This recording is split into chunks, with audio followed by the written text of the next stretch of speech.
যদি আপনি বারবার মিথ্যা কথা বলেন, তাহলে লোকজন আপনার উপর বিশ্বাস কমিয়ে দিতে পারে।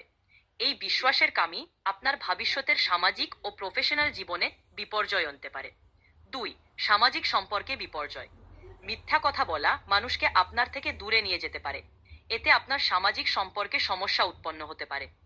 3. আত্মবিশ্বাসের কামি। যদি আপনি মিথ্যা কথা বলেন, তাহলে নিজের ওপর আপনার বিশ্বাস কমিয়ে যেতে পারে। এতে আপনার আত্মবিশ্বাস ও মানসিক শক্তি কমিয়ে যেতে পারে। 4. শরীরের অসুস্থতা।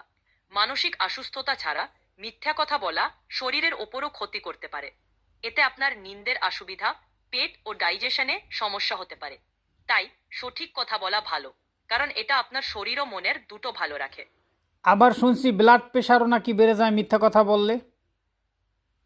হ্যাঁ, মিথ্যা কথা বলার কারণে ব্লাড প্রেশার বাড়তে পারে। যদি আপনি বারবার মিথ্যা কথা বলেন, তাহলে স্ট্রেস ও চিন্তা বাড়তে পারে, যা ব্লাড প্রেশারের উপর অসুস্থ প্রভাব ফেলে। স্ট্রেসের কারণে শরীরের ভিতরে হরমোনের পরিবর্তন হতে পারে, যা ব্লাড প্রেশারকে উন্নতি করতে পারে। তাই স্ট্রেস কমানো ও সঠিক কথা বলা ভালো, কারণ এটা আপনার শরীর ও মনের দুটো ভালো রাখে।